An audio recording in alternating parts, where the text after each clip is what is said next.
تو میرا نام سید قمرسی ہے and welcome to Q N A with Qamar. ہم آج جوائن کیے گئے ہیں مولانا سید علی رضا رضوی کے ساتھ اور ہمیں بس آپ کے ساتھ کچھ سوال پوچھنے ہیں ریگارڈنگ آپ کی لائف, آپ کی ایجوکیشن, آپ کی فیملی سپورٹ, کہ آپ کو کیا فیملی سپورٹ, آپ کی فائنینشیل کرائسس اگر آپ کو کوئی ہوئی ڈیورنگ یور جرنی. تو لیٹس اسٹارٹ ود آپ کی لائک بیسک, آپ کی فرسٹ ایجوکیشن آپ کی. بسم اللہ الرحمن الرحیم. میری اسکولنگ برمنگم میں رہی, انگلینڈ میں, یو کے, اور اس کے بعد پھر میں قوم مقدس گیا. وہیں سے میں نے ریلیجیس ایجوکیشن شروع کر دی تھی. 2 سال میں وہیں پڑھا, پھر اس کے بعد قوم مقدس چلا گیا, میں رہا, وہاں پڑھا, اور کئی سال تک وہاں پڑھنے کے بعد واپس آیا. پھر یو کے اندر بھی میں پڑھاتا رہا کچھ عرصہ. اس کے بعد پھر لندن آ گیا برمنگم سے, وہاں پہ میں نے 4 سال پڑھایا. اس دوران پڑھتا رہا, تعلیم کنٹینیو کی. زیادہ تر پڑھاتا تھا, مجالس شروع کر دی تھی. 98 سے میں نے مجالس پڑھنا شروع کی, پھر کتابوں کی ٹرانسلیشن وغیرہ. زیادہ تر پڑھاتا تھا, پھر ریزیڈنٹ عالم. تو تعلیم کے دوران انسان جو ہے وہ ایک طالب علم کا جو زمانہ ہوتا ہے اس میں فائنینشیل تو مسائل ہوتے ہی ہیں. انسان جو ہے وہ ایک مختصر سے ایک وظیفے پہ یا شہریہ یا فیملی سپورٹ جو تھوڑی بہت ہوتی ہے, خود نوکری نہیں ہوتی, انسان فیملی سپورٹ سے تعلیم حاصل کرتا ہے. تو وہ دور ایک تھا, لیکن اس میں جذبہ بہت تھا اس زمانے میں. اگر میرا یعنی کوئی بھی راستے میں چیز آ جاتی تو میں اس کو ہٹا کے تعلیم حاصل کرتا, اتنا مجھے شوق تھا پڑھنے کا. انسان کا شوق اس سے سب کچھ کرواتا ہے. اگر انسان کو شوق نہ ہو تو انسان کچھ نہیں کر سکتا. شوق جو ہے وہ انسان کو سختیاں جھیلنے, دشواریاں دیکھنے کی آمادگی دیتا ہے. انسان تیار ہو جاتا ہے کہ میری لیے زندگی میں کتنی بھی مشکل آئے, لیکن میں اگر پڑھنا چاہتا ہوں تو میں پڑھوں گا. عملی زندگی میں آنے کے بعد بھی انسان فوراً سے سیٹل نہیں ہوتا. انسان سختیاں بھی رہتی ہیں پھر, لیکن الحمدللہ مجھے والدین خصوصاً میری والدہ کی طرف سے بہت سپورٹ تھی, انکریجمنٹ تھی. اور آج جو کچھ ہوں والدین کی تربیت کا نتیجہ ہے, ان کی دعاؤں کا نتیجہ ہے, اہل بیت کا خاص کرم رہا. تو ان چیزوں سے انسان کو تقویت ہوتی ہے. پھر علم دین کے راستے میں دشواریاں آتی ہیں, لیکن اللہ سبحانہ و تعالیٰ اگر کوئی بھی بچہ پیدا ہوتا ہے نا تو اس کے ساتھ ایک فرشتے کو اپوائنٹ کرتا ہے کہ بھئی تم اس کے رزق کے ذمہ دار ہو. لیکن جب کوئی بچہ علم دین کی طرف چلا جاتا ہے, جب کوئی نوجوان یا جوان کہتا کہ اب میں دین کا علم حاصل کروں گا, تو روایت میں ہے کہ اللہ اس فرشتے سے کہتا ہے تو اب واپس آ جا, کیونکہ اب اس کے رزق کا میں خود ذمہ دار ہوں. تو ہمارے علماء کہتے ہیں کہ ایران کی تاریخ میں لوگ بھوکے بھی مرے ہیں, لیکن کبھی ایسا نہیں دیکھا گیا کہ عالم دین کبھی بھوکا مرا ہو. اگر کوئی علم دین کی خدمت کے لیے چلا جاتا ہے تو اللہ اس کے رزق کا ضامن ہوتا ہے. بعض طلباء پریشان ہو جاتے ہیں جب وہ طالب علم بنتے ہیں, وہ کہتے ہیں کہ بھی ہم کھائیں گے کہاں سے, کیا ہوگا. ہم دنیا کو توکل کا درس دیتے ہیں, ہم خود بعض اوقات بھول جاتے ہیں. تو آج تک تو کبھی بھوکے سوئے نہیں, آج تک تو کبھی ایسا ہوا نہیں کہ ہم کہیں کہ بھی اگلے مہینے کیا ہوگا, روٹی کہاں سے آئے گی, کرایہ کہاں سے جائے گا. تو کبھی آج تک ایسا نہیں ہوا کہ خرچہ پورا نہ ہوا. ہاں سختیاں دشواریاں زندگی میں تو بڑے بڑے لوگوں کے آتی ہیں. تو میں اس معاملے میں بہت خوش قسمت رہا کہ خدا نے مجھے بہت نوازا ذکر سید الشہداء کے صدقے میں. اور مجھے فیملی سپورٹ رہی. پھر بعد میں جب شادی ہوگی تو وائف کی بہت سپورٹ رہی کہ میں سفر بہت زیادہ کرتا ہوں. پھر بچے جو ہیں میرے وہ الحمدللہ, بچیاں ہیں وہ بہت زیادہ ان کا مجھے سپورٹ رہا کہ ٹھیک ہے, بات کا شکوہ کرتے ہیں کہ بھی آپ سفر بہت زیادہ کرتے ہیں, لیکن انہوں نے کبھی ایسا نہیں کوئی میرے لیے رکاوٹ نہیں بنے دین کی خدمت میں. اس میں بہت زیادہ سیکریفائس کرنا ہوتا ہے, فیملی ٹائم ہمیں سیکریفائس کرنا ہوتا ہے, ہمیں بہت کچھ قربانیاں دینی پڑتی ہیں. دین کی خدمت جو ہے نا وہ شوق بھی مانتی ہے, شوق کے ساتھ ساتھ اخلاص اور قربانی. یہ پیشہ نہیں ہے جیسے کوئی انسان ڈاکٹر بن جاتا ہے, انجینئر بن جاتا ہے, جیسے کوئی آدمی کہتا ہے کہ چلے میں کاروباری بن جاتا ہوں. تو علم دین جو ہے وہ پیشہ نہیں ہے, یہ خدمت ہے. جب انسان خدمت کرے گا تو اللہ اس کے خود رزق کا ضامن رہے گا. ایک مثال دی ہے بعض بزرگوں نے, جیسے شیخ مصطفیٰ طاہری نے ایک بحث کی ہے. وہ کہتے ہیں کہ ایک عالم دین کی سوچ ایک فوجی جیسی ہونی چاہیے, ایک تاجر جیسی نہیں. پھر وہ خود ہی فرق بتاتے ہیں, کہتے ہیں کہ تاجر کی اور فوجی کی سوچ میں فرق کیا ہے.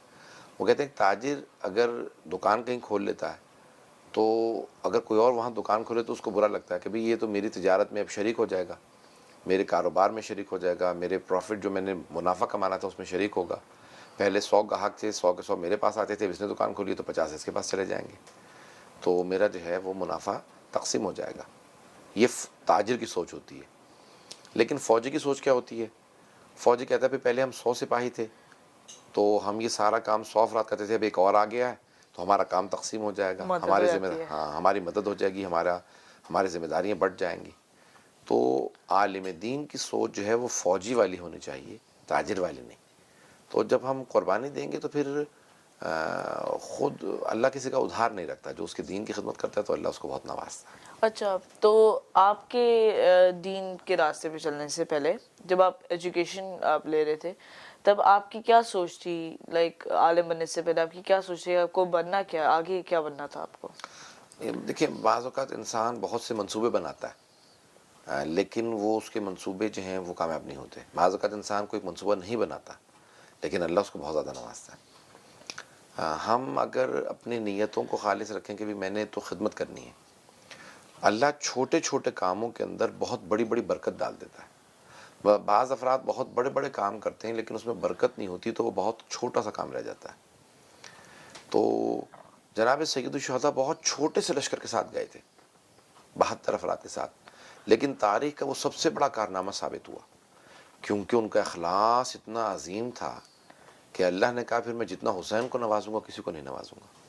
کیونکہ تو یہ کام ہمارے جو بھی منصوبے تھے، لیکن اللہ نے جو ہمیں نوازا وہ ہمارے کاموں پہ نہیں نوازا، اس نے اپنی عظمت کے لحاظ سے ہمیں نوازا. جو ہمیں اگر نام دیا یا کوئی نعمت دی یا کوئی، تو وہ بہت کریم ہے. امام حسین کسی کا ادھار نہیں رکھتے. امام حسین کی کوئی راہ کے اندر کام کرے، اگر وہ اس کا ہاتھ تھام لیں تو اس کو بہت ترقی دیتے ہیں. اہل بیت جو ہے نا وہ بہت کریم ہے، خدا کریم ہے، اس نے اہل بیت کو بڑا کریم بنایا. تو میں کبھی یہ اس طرح سے نہیں میں نے سوچا تھا کہ میں پوری دنیا میں سفر کروں گا، پوری دنیا میں مجالس پڑھوں گا، پوری دنیا میں جاؤں گا، کوئی نام ہوگی، عزت ہوگا. یہ میرے منصوبے نہیں تھے، یہ میں نے پلان نہیں کیا تھا. میں تو یہ سوچا تھا کہ میں پڑھوں گا، سیکھوں گا اور میں پھر دین کی خدمت کروں گا.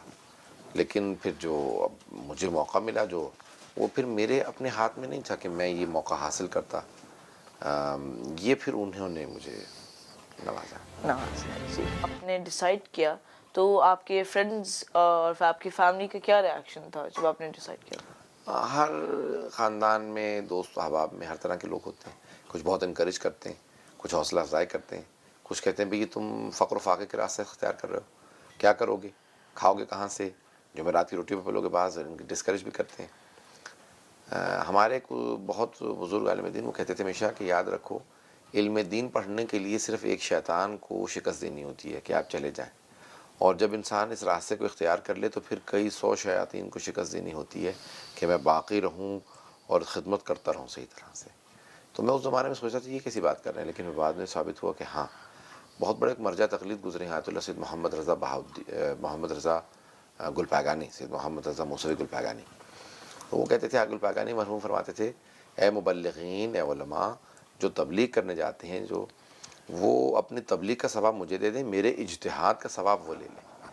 تو اس وقت ہم کہتے تھے بھئی 5 سال میں مبلغ بن جاتے ہیں، 50 سال میں مرجع تقلید بنتا ہے، تو یہ کیوں اتنی چھوٹی سی بات کرتے ہیں کہ بھئی آپ میرے اجتہاد کا ثواب لے لیں. تو بعد میں جب عملی زندگی میں آئے تو احساس ہوا کہ نہیں، تبلیغ کے لیے انبیاء کا سینہ چاہیے، اور اجتہاد کا کام صرف علماء طلباء سے ہے.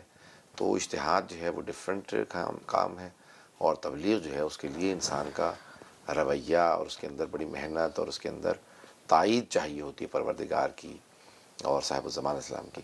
تو ہر طرح کے لوگ آتے ہیں، کوئی حوصلہ افزائی کرتا ہے، کوئی حوصلہ شکنی کرتا ہے، لیکن آپ کا اپنا اخلاص اور شوق جو ہے وہ آپ کو وہ خدا سے قریب کرتا ہے، اہل بیت سے قریب کرتا ہے، اور پھر وہ ترقی دیتے ہیں. اچھا، تو جب آپ پڑھ رہے تھے تب آپ کا کبھی ایسا ہوا کہ کوئی انسیڈنٹ ہوا یا کسی وجہ سے کبھی آپ کا دماغ جیسے سوچا، کبھی خیال آیا کہ شاید یہ مجھے نہیں کرنا چاہیے، شاید میں شاید میں اسے چھوڑ کے شاید میں کوئی نارمل جاب کرنا شروع کر دوں؟ کبھی آپ کا کوئی ایسے خیال آیا یا کوئی ایسے انسیڈنٹ جس کی وجہ سے ہوا؟ بعض افراد سے متعلق میں نے دیکھا کہ شاید ان کے ذہنوں میں ایسے خیال آئے ہوں کہ شاید میں نے غلط راستہ اختیار کیا، یا میں نے سختیاں بہت زیادہ دیکھیں. لیکن اکثر جو اس لائن میں گئے ہیں اگر وہ مخلص ہیں تو میں نے کبھی زندگی میں ایسا محسوس نہیں کیا، بلکہ میں نے ہمیشہ اس کا شکر ادا کیا. میں اپنے راستے سے بہت مطمئن تھا. شروع میں تو میں یہ بھی نہیں سمجھتا تھا کہ مجھے کوئی میرے پاس لندن میں گھر بھی ہوگا، گاڑی بھی ہوگی. یہی سوچتا تھا. میں نے تو غربت کا راستہ اختیار کیا ہے اور میں نے صحیح راستہ اختیار کیا. میں اس وقت مطمئن تھا کہ میں نے اس میں صرف قربانیاں دینی ہیں، لیکن اس میں مجھے بہت اللہ نے نوازا. مجھے اللہ نے بہت کچھ دیا جو میں تو قربانی کی نیت سے گیا تھا، لیکن اس نے مجھے بہت نوازا جو میں سوچ بھی نہیں سکتا تھا کہ مجھے اتنا نوازے گا، جو میرے وہم و گمان میں نہیں تھا، فکر و نظر میں نہیں تھا کہ مجھے اللہ اتنا نوازے گا. تو میں نے کبھی خدا نخواستہ زندگی میں افسوس نہیں ہوا کہ میں کس راستے پہ چلا ہوں. یہ میں اچھا تو مولانا اب ہم جیسے نارمل لوگوں کے لیے اگر ہم عالم کا راستہ اختیار کرنا چاہیں گے تو ہمارے لیے آپ کا کیا میسج ہوگا کہ ہم کیسے کریں، اور بیسکلی آپ ہمارے لیے کیا ایڈوائس دیں گے؟ ایک بات یاد رکھیں کہ علم دین کا راستہ انبیاء کا راستہ ہے، اہل بیت کا راستہ ہے. یہ لباس روحانیت ہے. تو اس میں سب سے جو اہم چیز ہے، حسن زادہ عملی کہتے ہیں کہ حضرت علی علیہ السلام نے نفرین کی ہے اس پہ کہ جو لباس اہل بیت پہنے لیکن ان کے راستے کو نہ اپنائے، یعنی دنیا کے مقصد کو حاصل کرنے کے لیے اس راستے کو اپنائے. تو کبھی بھی پہلی بات کہ نیت آپ کی خالص ہونی چاہیے. یہ پیشہ نہ اختیار کریں بلکہ یہ خدمت کے لیے، یہ تبلیغ کے لیے انسان قربانی کے ساتھ، جذبے کے ساتھ آئے کہ اگر مجھے قربانی دینی پڑے میں قربانی دوں گا. غلط نیت سے اس راستے کو اختیار نہ کریں کبھی بھی. پہلی بنیادی چیز ہے. ایک واقعہ سنانا چاہتا ہوں، ٹائم ہے؟ جی. حضرت نبی سلیمان کا واقعہ علماء نے ان سے حکایت کے طور پہ سن لیں، بے شک چاہے واقعہ سن لیں، کہ ان کی حکومت جنگلوں پہ بھی تھی، دریاؤں پہ بھی تھی، جانور. تو ایک مرتبہ ان کی پاس ایک ہرن آیا اور اس ہرن نے کہا اپنی زبان میں حضرت سلیمان سے، یہ جو آپ کی بزم میں عالم بیٹھتا ہے، یہ تیر جو میری ٹانگ پہ لگا یہ اس نے مجھے تیر مارا. تو حضرت سلیمان نے فوراً اس عالم سے پوچھا کہ تم نے اس کو تیر کیوں مارا؟ یہ میرے پاس شکایت لے کے آیا تمہاری. تو اس عالم دین نے کہا کہ اے نبی خدا، یہ آپ کے دین میں حلال ہے. میں اس کا شکار کرنے گیا تھا اور میں شکار کرنا چاہتا تھا، یہ تو بھاگ گیا، میں نے تیر مارا، میں تو اس کو شکار کر کے کھانا چاہتا تھا، تو یہ حلال ہے آپ کے دین میں. تو حضرت سلیمان نے اس ہرن سے کہا کہ بھئی تم حلال ہو اور یہ تمہارا شکار کر رہا تھا. تو اس ہرن نے کہا پھر اے نبی خدا اس سے کہیں یہ عالم دین کے لباس میں آئندہ شکار کے لیے نہ آئے. اگر یہ شکار کرنا چاہتا تھا تو اس کو شکاری کے لباس میں آنا چاہیے تھا.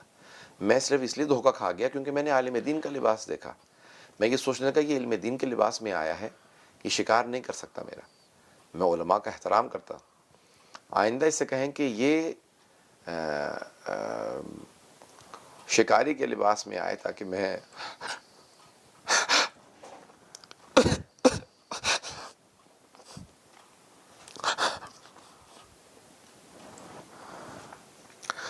کہ میں کبھی اس سے دھوکہ نہ کھاؤں. اور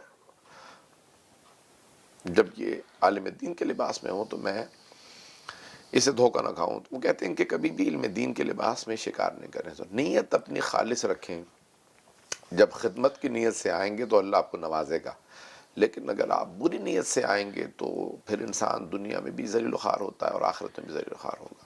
تو میں صرف یہی ایڈوائس کروں گا کہ جب بھی آپ علم دین کے راستے کو اختیار کریں تو وہ قربانی کا جذبہ لے کے چلیں، وہ خدمت کا اور تبلیغ کا جذبہ رکھتے ہوں. کبھی بھی دنیا کمانے کے لیے اہل بیت کا لباس نہ پہنے. جی، یہی میسج میں چاہوں گا کہ جو بھی عالم بننا چاہے یا دین کے راستے پہ چلنا چاہے وہ اس میسج کو سنے اور اس پہ رکھنے کی کوشش کرے. لیکن آج کے لیے ہمارے پاس اتنا ہی ٹائم تھا، لیکن ہمارا مولانا کے ساتھ اور تھوڑے اور ایپیسوڈ ہیں جس میں ہم عزاداری کے بارے میں بات کر رہے ہوں گے. اگر آپ کے کوئی کوشچنس ہیں تو آپ مجھے کانٹیکٹ کر سکتے ہیں Q&A@kaimr.tv پہ، اور جو نمبرز لسٹڈ ڈاؤن بلو ہیں آپ ان پہ بھی مجھے کانٹیکٹ کر سکتے ہیں.